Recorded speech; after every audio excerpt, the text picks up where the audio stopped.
no establecer proyectos sin que el Señor se los mande. Desde los años 30, 40 y ya muy fuertemente en los años 60 y 70, hubo iglesias que iniciaron cruzadas evangelísticas, que muchas de ellas fueron éxito y otras fueron fracaso. Pero quedó la medida de cómo debería hacerse una cruzada evangelística.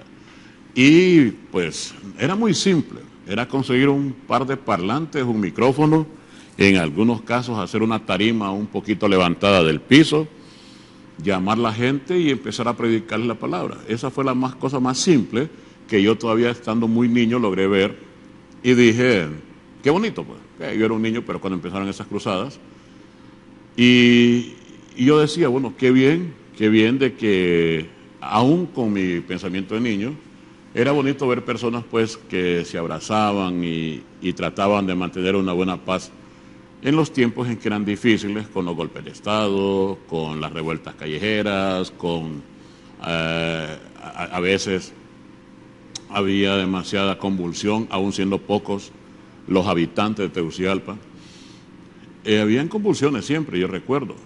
Y entonces con ese pensamiento uno cuando ve personas que se abrazan, oran unos por otros, uno queda marcado en el corazón. Y yo miraba a mis padres, por ejemplo, orando y asistiendo a esas cruzadas, llevándolo a uno de niño.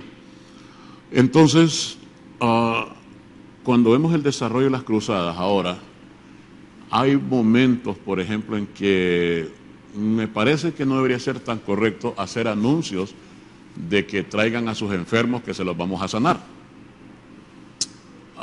Yo creo, en las que yo he participado por lo menos, de que no solo traiga el enfermo, pues todo el que pueda venir a escuchar la palabra del Señor o a capacitarse o simplemente a compartir la palabra, pues yo digo que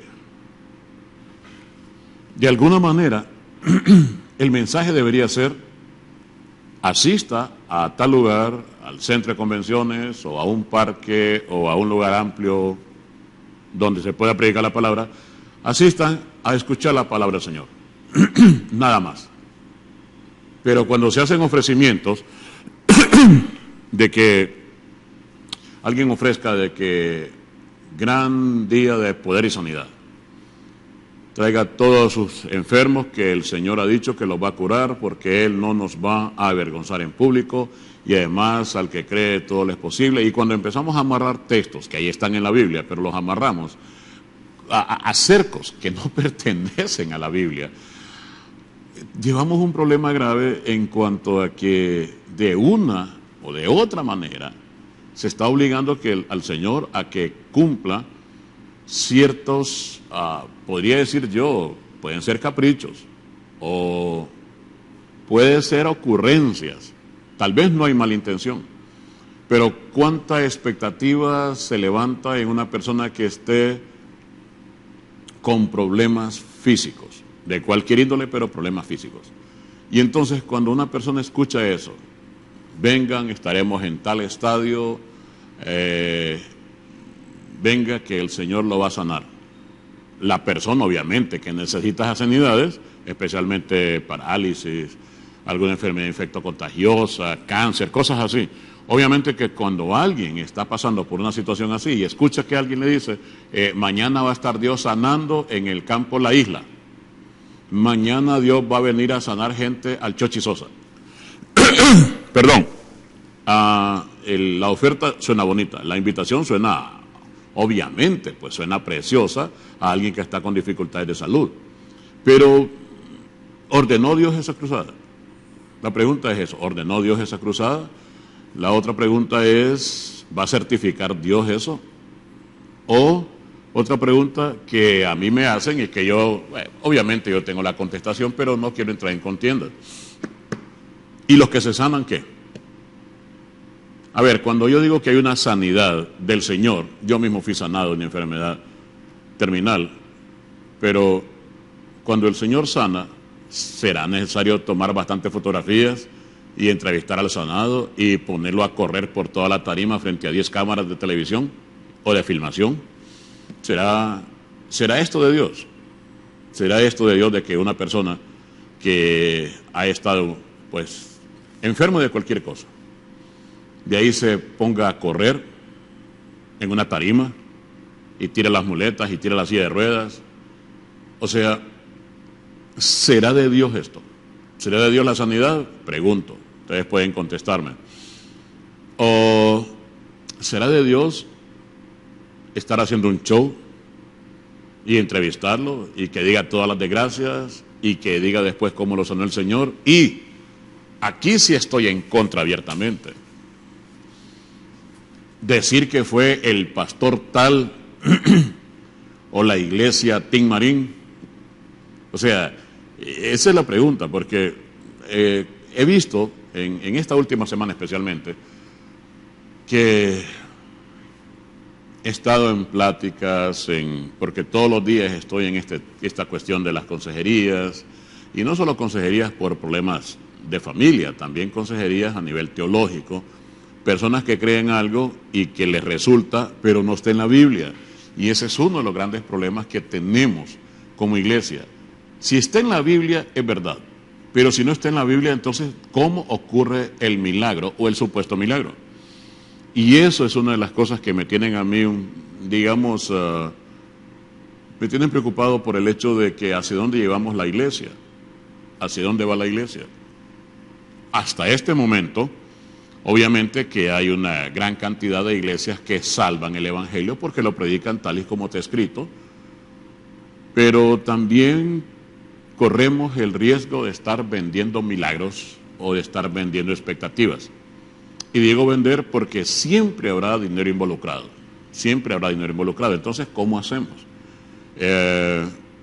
Problema número uno, si Dios sana a una persona, ¿será necesario hacer un show y mostrarlo con 20 diferentes cámaras y ponerse a gritar alrededor de él? O sea, ¿será eso y hacer todo un espectáculo? ¿Será eso de Dios? Yo pregunto, usted, hermano y hermana, en su casa puede decir o puede pensar, obviamente, que tal vez sí o tal vez no, pero analicemos a la luz de la palabra, pues. Cada vez que Dios hacía una sanidad, cada vez que Jesús hacía una sanidad, le decía, no se lo digan a nadie, no lo cuenten a nadie. O vayan directamente, o vayan directamente donde está el sumo sacerdote para que verifique. Pero cuando veo que estamos haciendo lo contrario, en esta semana he estado pues reunido con algunas personas que tienen problemas de salud fuertes, graves, y la oración mía siempre es que yo no vendo expectativas y no vendo esperanzas. El texto dice que al que cree todo lo es posible, pero debemos entender cuál es la voluntad de Dios primero, porque yo puedo creer tantas cosas y yo tengo un gran poder de creer, de creencia y de fe, pero si mi fe no está supervisada por el Espíritu Santo, ni por Dios, ni por Jesús, entonces, ¿cómo puedo yo establecer de que lo que estoy pidiendo sea del Señor? ¿Cómo? ¿Cómo podría yo decir de que voy a orar por una persona que está muy enferma y que por el poder de la palabra y porque tengo autoridad sobre los demonios y las enfermedades, voy a decir, sí, usted queda sano porque yo lo digo? ¿Pero quién soy yo? Bueno, la palabra me dice de que tengo autoridad sobre esto y esto y esto. Sí, pero ¿a quién se lo dijo? ¿Me lo dijo a mí? ¿Se lo dijo a los apóstoles? ¿O a quién se lo dijo? Y entonces empieza el problema de, una cosa es tener fe, y la otra cosa es, ¿qué cosas va a certificar Dios como milagros y cuáles no? Por ejemplo, en el tema de mañana, en Conferencia Berea, el tema es de un hombre que se llama Nimrod, que formó el primer gobierno humano. Después del diluvio, recogió mucha gente y le vendió un proyecto de hacer una ciudad y una torre. Y ahí estamos, el hombre pues vendió bien el proyecto de que iban a hacer una ciudad, una torre, la cúspide llegaría al cielo, y entonces, con todos esos conceptos, logró vender un proyecto. Y ahí está, se pusieron un promedio de 5,000 hombres a hacer una ciudad y una torre.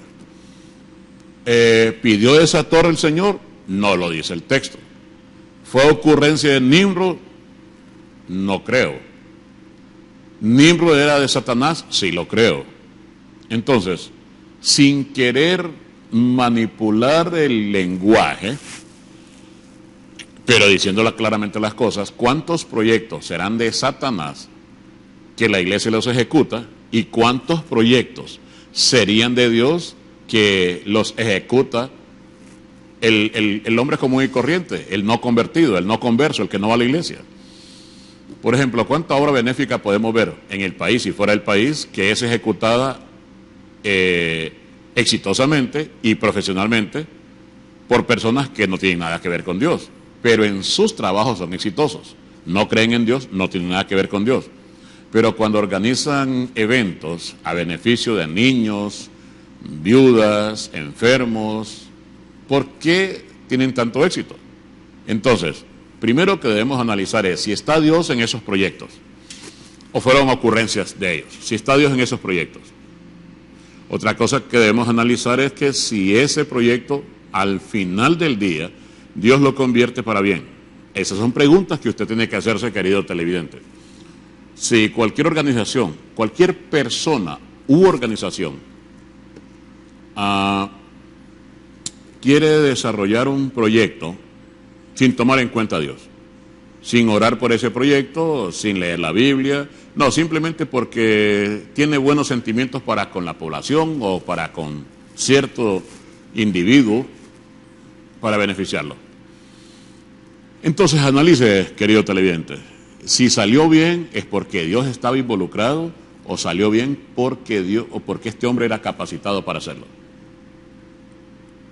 Ahora, ¿cuántos proyectos puede desarrollar una iglesia o un hermano o una hermana a nivel individual poniéndolo en manos del Señor y el proyecto no se lleva a cabo? El proyecto es rotundo fracaso. Hemos visto, por ejemplo, hermanos que con todo el deseo de servir al Señor han abierto iglesias y a los días las han cerrado porque no logran ni siquiera pagar el local donde están hospedados, los servicios básicos, agua, luz, teléfono, no logran cubrirlos, o simplemente la gente no llega. ¿Qué pasó ahí?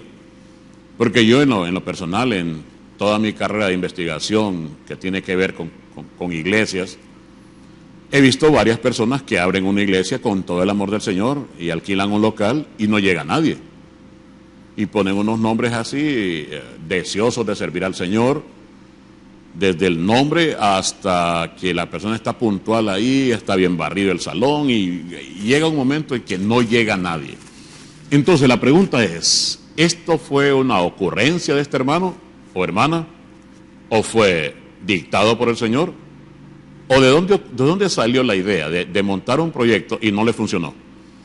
Tenemos el proyecto de Nimrod, por ejemplo. Ahí está, un proyecto que sí le funcionó a Satanás. Sí le funcionó porque logró que este grupo de personas terminan siendo todas confundidas. Y se las echó de enemigas a Dios, Nimrod. Se miraba claramente que eso iba a pasar. Pero ¿qué otros proyectos fallan en manos del hombre? Por ejemplo, el arca de la alianza de Moisés. Moisés la hace, la diseña y todo eso, pero pasados más o menos unos 500 años después de Moisés, 400 años después de Moisés, miramos a los hijos de Elí en los tiempos de unos años antes de Samuel. La han llevado a la batalla creyendo de que era un talismán y que con esa batalla iban a ganar.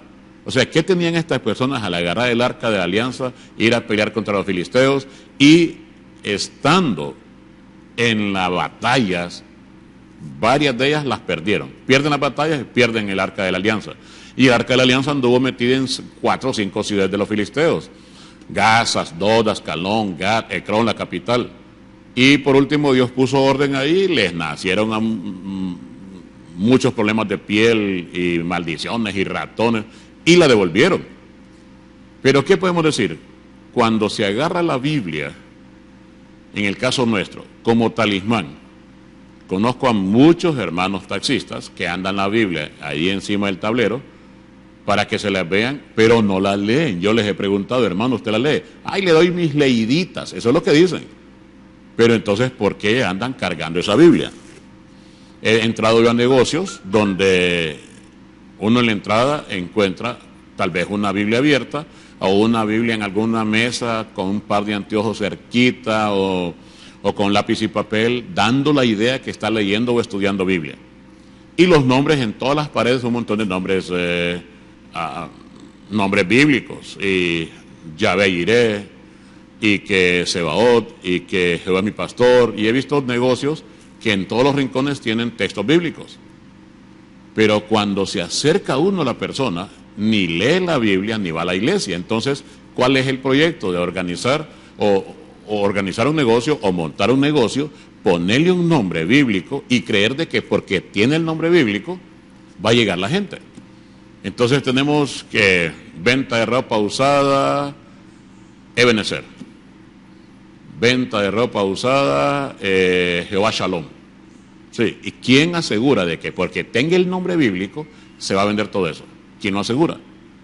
O he estado yo en lugares donde me han dicho que vaya a orar por el negocio y le digo yo, hermano, yo no hago eso. Ya compré el aceite que ya me vino, a mí me vino un aceite de Israel, hermano, y me lo enseñan. Un botecito así con aceite, viene de Israel y ya viene curado, hermano, y viene santificado. Solo ocupamos que un pastor se lo ponga en las manos, toque las paredes y es fijo el negocio. Hermano, yo ni siquiera me voy a acercar a ese lugar. Le digo, eso yo no creo, andar poniéndole aceite a las paredes de un negocio. La palabra lo dice, no lo dice así, de otra manera. Pero, ¿cómo podríamos nosotros decir de que era de Dios este proyecto? ¿Cómo puedo decir yo de que yo levanto una iglesia con mis propios recursos y que Dios la va a bendecir? Solo porque es iglesia. No es cierto. Tenemos en el libro de los jueces un hombre que se llama Micaías, junto con la mamá montaron una iglesia, pusieron a uno de sus hijos como el pastor general y empezó a funcionar. Y después contrataron a un levita falso que andaba por ahí buscando trabajo y empezó a funcionar la iglesia. Llegaron los hombres de la tribu de Dan y los asaltaron y se llevaron todo, hasta el pastor se llevaron. Entonces, ¿cómo podemos saber cuándo una obra es inspirada y respaldada por el Señor y cuándo es una ocurrencia? Vamos a ver un mensaje.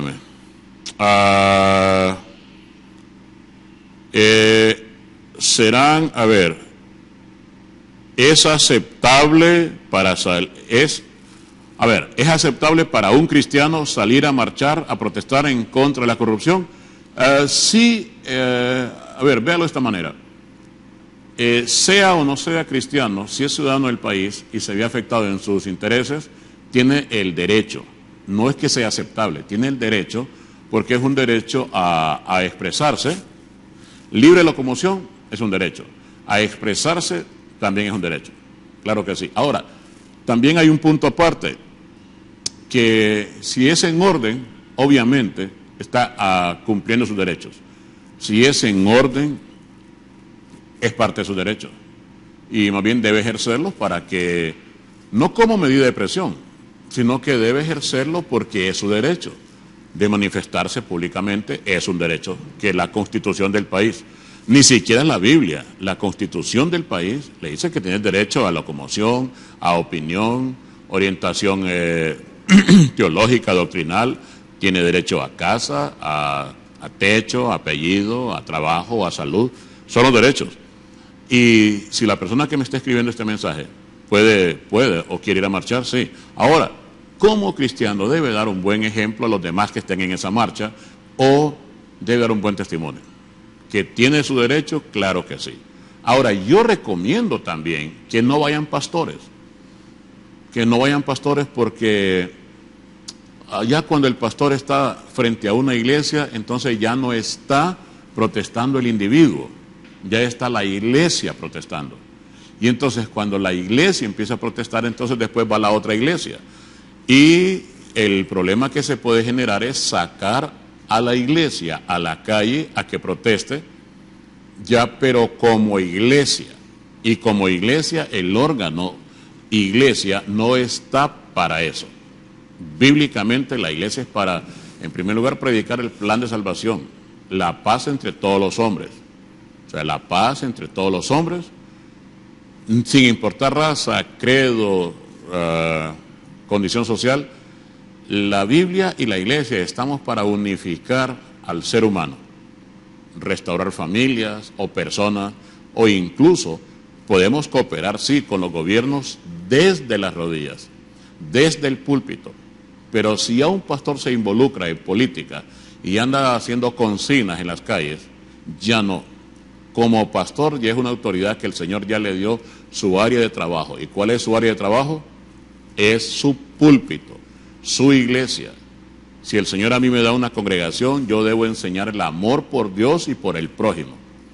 Pero si voy a salir a las calles como pastor, obviamente yo soy un hombre correcto, con ética y todo eso, pero voy a tener al paro un pastor tal vez de que no tiene mucha ética y va a empezar a gritar consignas que van en contra de la moral de la propia persona y en contra de la moral de la persona que va hablando, en contra de la moral de la iglesia que representa.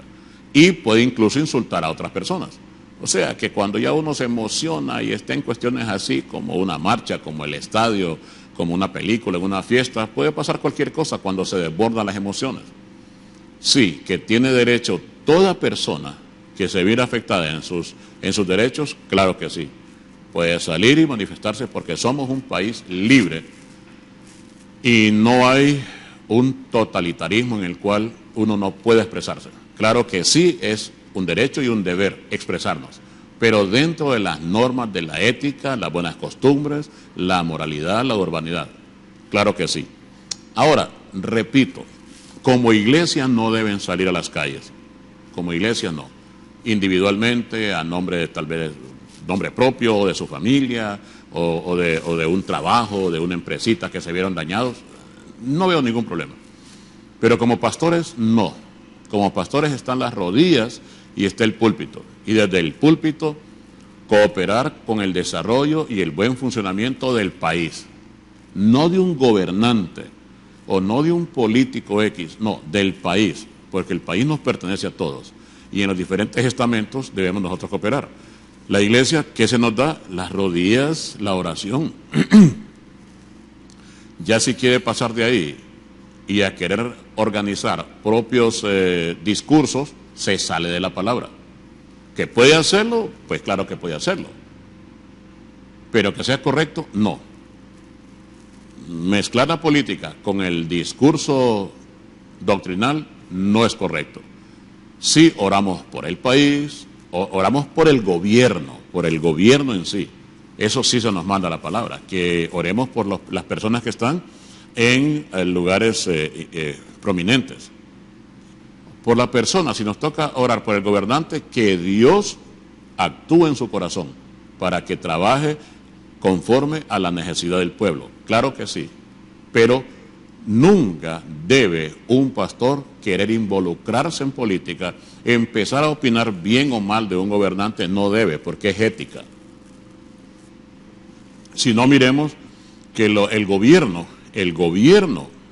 de Israel en los tiempos de Jesús, el gobierno era Roma, y no encontramos un solo texto en los 3 años y medio de predicación del Evangelio de Jesús, en la vida y obra de Jesús de 3 años y medio, moviéndose entre Alta Galilea, Baja Galilea, Samaria y Judea, moviéndose en toda esa zona ahí. Nunca lo vimos enfrentándose a una autoridad romana, nunca lo vimos enfrentándose a un centurión o que estuviera en público dando discursos en contra de Roma, en ningún momento. ¿Por qué? Porque el enemigo no era Roma. Roma no llevó al país a esa calamidad moral. ¿Quién la llevó? Fue el templo. Los partidos políticos, económicos, sociales y religiosos que formaban el Senadrín, el Senado. ¿Y quiénes eran? Fariseos, saduceos, herodianos, samaritanos, celotas y esenios. Eran los 6 partidos políticos. Fariseos, saduceos, herodianos, samaritanos, celotas y esenios. Los esenios se fueron retirando poco a poco las cuevas de Qumran, ahí cerca del Mar Muerto, y fueron desapareciendo de la vida política, económica, religiosa y social. Los samaritanos, pues poco a poco fueron siendo reducidos a nada. Los celotas, pues se convirtieron en guerrilleros y revolucionarios y ya casi no tenían representación aquí en la capital, en Jerusalén. Y entonces el manejo político, religioso, económico y social quedó en manos de 3 partidos. Partido fariseo, partido saduceo y partido herodiano, los simpatizantes del rey Herodes. Y contra ellos es que Jesús predicó. Jesús predicó directamente en contra de fariseos y saduceos. tumbas blanqueadas, malditos, hipócritas, todo eso lo dijo Jesús. Lea en Mateo capítulo 23, 22 en adelante y lo va a encontrar. Cuando tenía que opinar de Herodes, díganle a esa zorra que salga a platicar conmigo. Nunca se enfrentó a las autoridades. Y por eso es que encontramos que al final Pilato trata de defender a Jesús. Hace todo lo posible. Obviamente Pilato es un cobarde, pero hizo todo lo posible para defender a Jesús, porque sabía que le tenían envidia y no había en los reportes de la policía de espionaje que tenía Roma, no había un solo reporte de que Jesús y sus discípulos atentaran contra Roma. De hecho, no lo quería juzgar Pilato. ¿Y qué pasó? Lo amenazaron que ellos eran amigos del rey. Inmediatamente tuvo temor aquel, ¿verdad? Pero lo que trato de decir yo es que podemos decir de que tenemos los derechos de opinión, de la protesta pacífica, claro que sí. Uno cuando mira todas esas marchas así, es bonito ver un país que tenga la libertad de poder manifestarse de esa manera, claro que sí. Nosotros como autoridades eclesiásticas, yo especialmente tengo esa ética. Si otros hermanos pastores quieren andar ahí, pues yo les recomiendo que no, porque de una o de otra manera van a tener injerencia. Lo van a buscar los medios de comunicación, le van a preguntar y entonces va a tener que opinar políticamente. Por eso no es correcto, por ejemplo, que hayan pastores que quieran involucrarse en política y mezclarse con políticos como para dar sus propias opiniones. No es correcto. Yo lo vengo diciendo hace los últimos 15 años de mi carrera como servidor del Señor, yo lo he dicho. A mí se me han ofrecido puestos políticos. Pueden haber rumores de que incluso se me puede llamar para formar parte de la comisión que se está formando ahorita de parte del gobierno, de una comisión de investigación y todo eso. Hay rumores de que me pueden llamar, pero yo de antemano digo que no. Sí, hay ciertos rumores de que contactemos al pastor Alfredo López del Ministerio Berea para que sea uno de los testigos notables, porque puede ser que yo tengo muchos problemas y tengo pecados y todo eso, pero no se me puede señalar por un pastor que ha vendido milagros, que anda engañando gente, vendiendo fe, vendiendo milagros y tratando de sacar dinero. O sea, yo tengo gracias al Señor, un currículum correcto, porque como soy pastor voluntario, no me mueven las ganancias económicas hasta que el Señor diga, le vamos a poner un sueldo a este hombre para que pueda vivir bien. Entonces pueden haber rumores de que sí, se me va a contactar para invitarme a que participe en una comisión de la verdad, para estas comisiones que se están formando ahorita. Y de antemano digo que no. En mi casa, en mi estudio, doblo rodillas y oro por el gobierno, por los involucrados, por la justicia. Eso es el trabajo. La fe o la oración del justo, dice el texto, que sí puede bastante, o que puede. Por lo tanto, nuestro llamado como pastores es tratar de evitar todas las luces, las cámaras, involucrarnos. Lastimosamente, pues hay unos hermanos ahí que tratan por todos los medios hacerle señales y pues tratar de lucir de alguna manera frente a los medios de comunicación para ser tomados en cuenta. Pero no es correcto, no es correcto. Usted que me está viendo, hermano pastor o hermana pastora, si su deseo es de brillar y aparecer cerca de un presidente o cerca de personas importantes dentro de la política de Honduras, les recomiendo que no, porque estaría desconociendo su trabajo como hombre o mujer del Señor para entrar a unos espacios que ya están ocupados. Personas que tienen carrera política de 20, 30, 40 años ya están ahí, para bien o para mal, pero el país de una y otra manera necesita que tenga estamentos como un gobierno bien establecido, un Congreso, una Corte Suprema, Tribunal de Elecciones, sí, para que se mire que hay democracia. Que funcione o no funcione, pues ya es subjetivo, depende con el ente que se vea y también depende desde qué punto lo estoy viendo yo. Pero si lo miro yo como un hombre del Señor, yo digo que todos los hombres fallamos de cualquier manera y que hay que imponer justicia, pero que la justicia sea desde la misma Constitución de la República para que funcione bien. La justicia del Señor ya se aplica, miremos en la Biblia. La justicia del Señor, Dios no va a destruir una nación entera por una persona. No, agarra la persona y lo pone en orden. Y si no, pues miren a Nabucodonosor. Dios lo puso en orden a él, pero no destruyó la ciudad. La ciudad la destruyeron tal vez los persas. Pero agarra, por ejemplo, al gobernante, y el gobernante le hace ver cómo es, pero es entre Dios y él.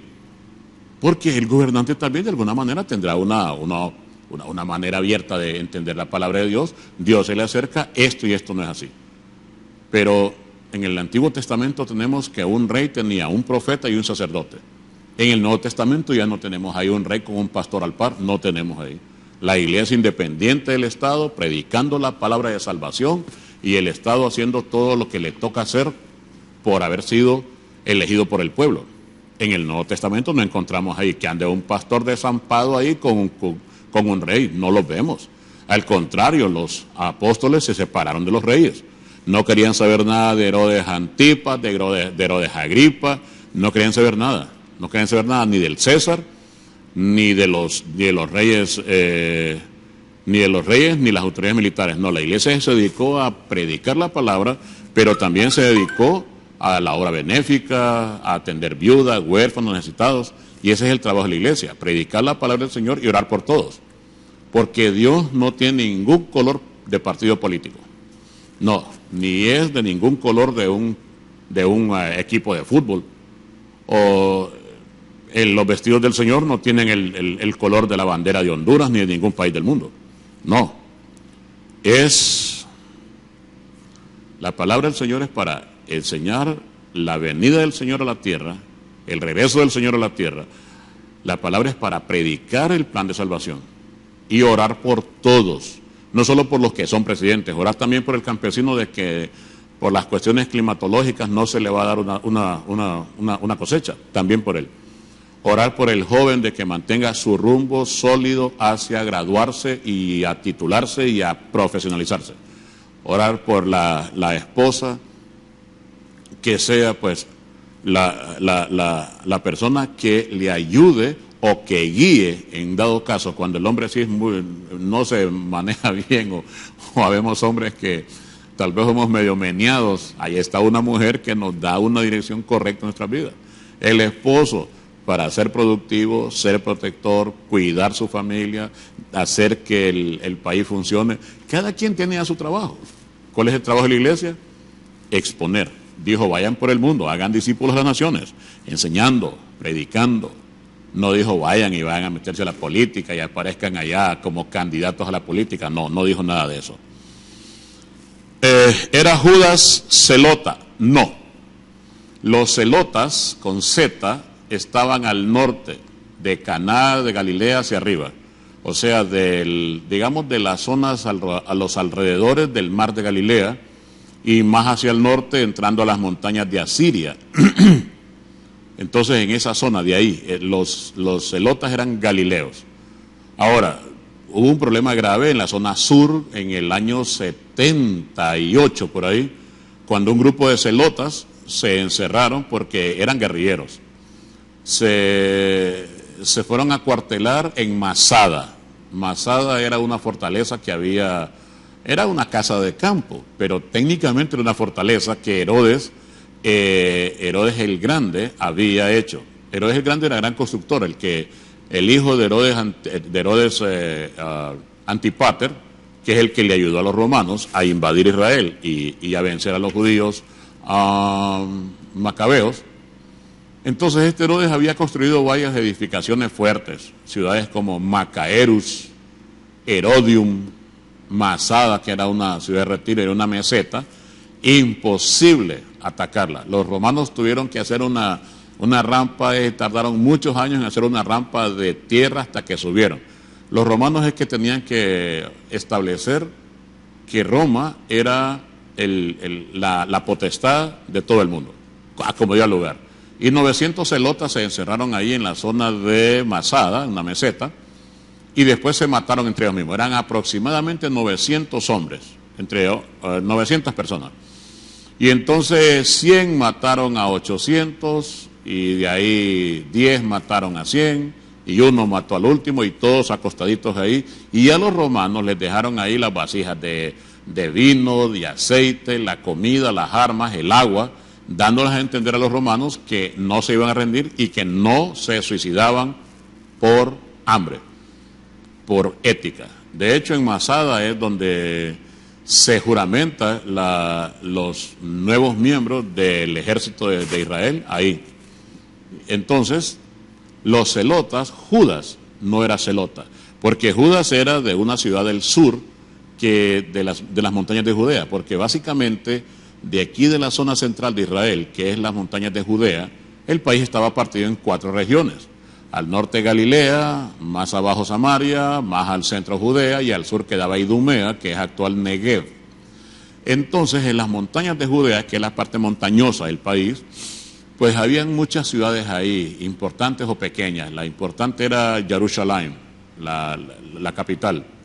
Pero también estaban otras ciudades medianamente fuertes como Jericó, también Betfage, Beshala,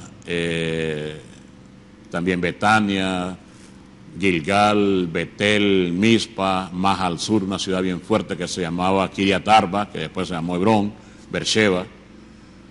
Pero en las montañas de la que se llama las montañas o la tierra de Moriah, había una ciudad que se llamaba, un pueblo que se llamaba Keriot, y Judas, el Keriote, el que entregó a Jesús, era de ahí. El otro Judas, que era Judas Tadeo, esos eran del norte. El resto, casi unos 9, 10 de ellos, eran del norte, de los alrededores del mar de Galilea. El mar de Galilea técnicamente es más o menos como el lago de Ojoa, 22 kilómetros cuadrados, 22 de arriba abajo por 12 de ancho y por unos 60 metros de profundidad. Y el mejor pescado de esa zona de Asia Menor se sacaba de ahí, porque es agua dulce. Entonces, en los alrededores, todas las ciudades de los alrededores eran pesqueras. Corazín, Magdala, Betsaida, Amatus, Capernaum, Magdala. En Magdala ya había, en tiempos de Jesús, el proceso de salar pescado para importarlo. Entonces de ahí, Pedro y Andrés de Betsaida, Juan y Jacobo, todos eran de ahí. De Nazaret, por ejemplo, en las cercanías de Nazaret, está Felipe y Natanael. Entonces todos eran del norte, pero el único que era de ahí, de la secta de los celotas, era Simón el cananista. Cananista porque era de la ciudad de Caná, pero se llama también Simón el celota. Siendo pastor, lo felicito por su forma de pensar. Bendiciones. Muchas gracias, mi hermano, se lo agradezco. Lo gusto, pero oremos para que Dios lo convierta. No, yo creo en Dios. No, si creyera en Dios no estaría pidiendo esto. Usted prepárese porque lo voy a poner en tal puesto de eminencia. A José lo prepararon 15 años en la cárcel para que fuera el segundo del faraón. A David lo prepararon en las montañas sufriendo, aguantando hambre para ser el rey de Israel. Entonces, si Dios a mí me está capacitando en el área de la teología, en el área de teología, en el área moral, ética, es porque Dios me va a pasar a otro nivel. Pero yo no tengo que orarle a Dios, Señor, pásame al otro nivel, Señor, bendecime con una iglesia de 5,000 personas. Señor, no puedo estar pidiendo eso porque no estoy capacitado. Y el Señor sabrá cuándo yo estoy capacitado para pasarme al siguiente nivel.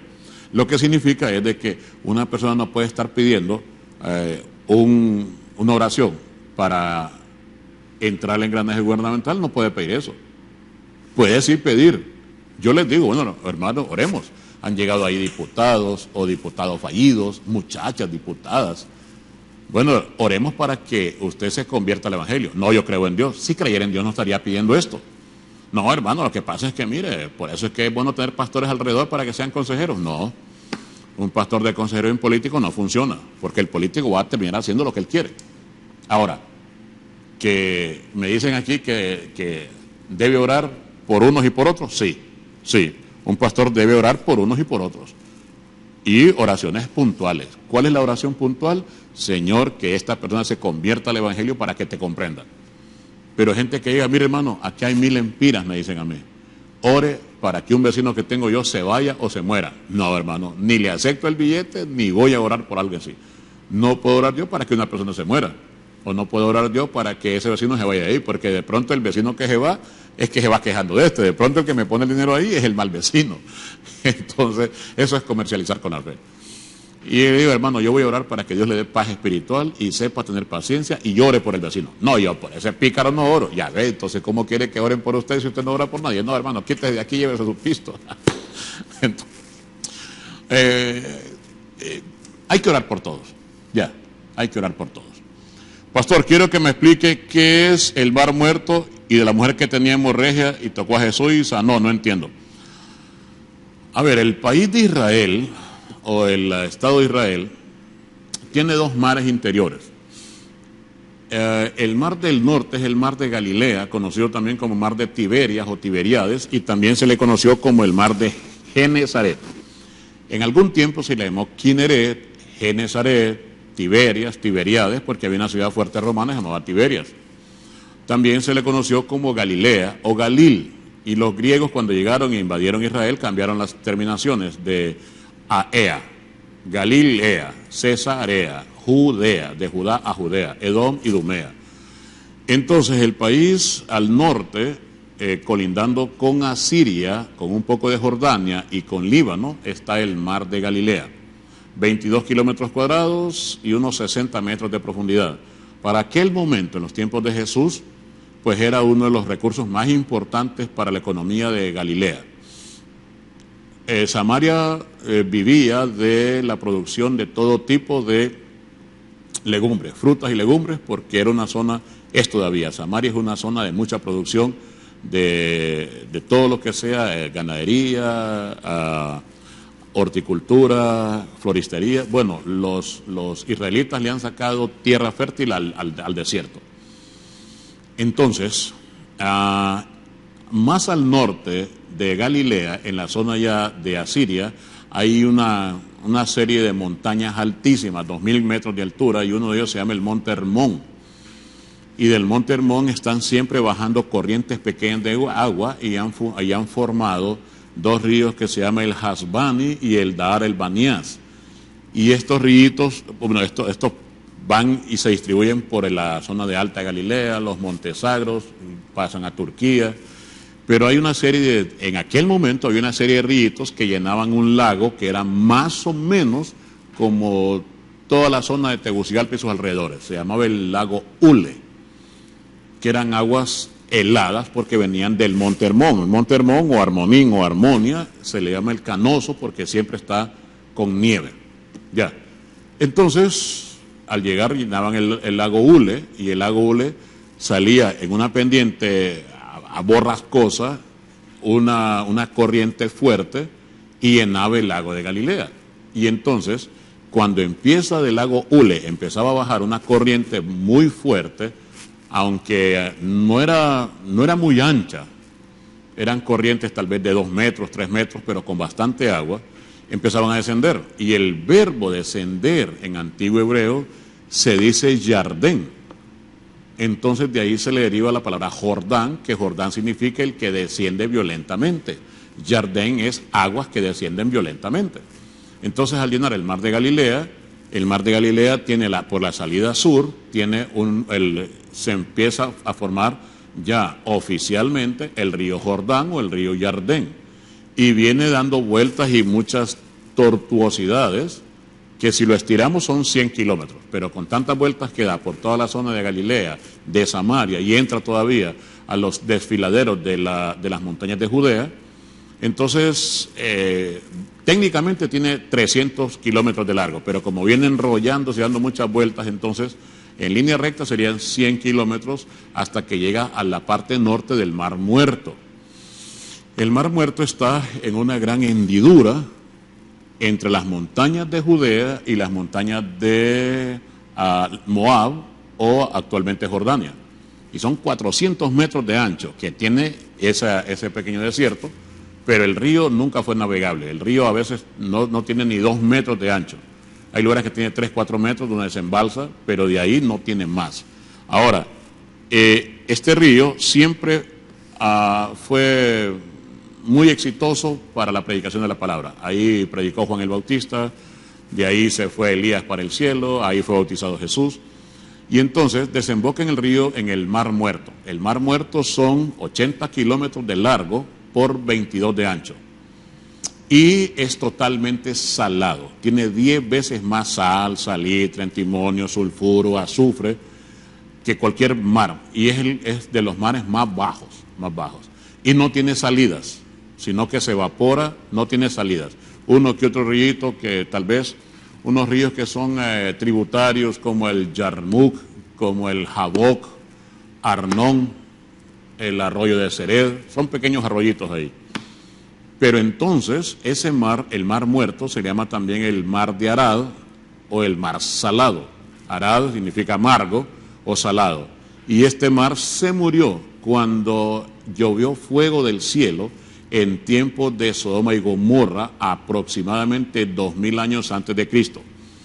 Cuando llegaron unos ángeles, sacaron a Lot y su familia y le dijeron, vamos a destruir estas ciudades. Y eran 5 ciudades que estaban al sur del Mar Muerto, que eran Sodoma, Gomorra, Adma, Seboín y Zoar. Y 4 ciudades quedaron calcinadas. Zoar se salvó porque Lot pidió ir ahí.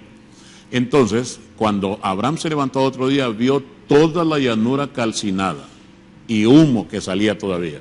Y ahí se murió el mar, porque era un mar de agua dulce, y además de ello, todos los alrededores, dice el texto que eran como el jardín de Edén. Todos los alrededores, lo que es ahora el desierto de Negev, al sur de Israel, todos los alrededores, kilómetros a los alrededores de lo que podemos llamar ahora el Mar Muerto, era agua dulce, y todos los alrededores eran jardines. Era tierra fértil. Por eso es que Lot prefirió irse para ahí. Así que eso es el Mar Muerto. Bien, hermanos, tengo que despedir el programa ya. Ya llegó el momento. Los espero mañana a las 7 de la mañana. Yo soy su hermano y amigo, el pastor Alfredo López, de Conferencia Berea. Los estamos invitando para mañana a las 11 de la mañana nos acompañe en el Centro Comercial Nova, en el 3er piso. Estaremos con la conferencia de la Torre de Babel, Nimrod y su Torre de Babel, mañana a las 11 de la mañana, Nova Centro, 3er piso. Y el programa, pues Berea, Cultura Bíblica General, estará mañana a las 7 de la mañana. Así que los esperamos, que Dios me los bendiga, pasen muy buenos días. Mañana, 7 de la mañana.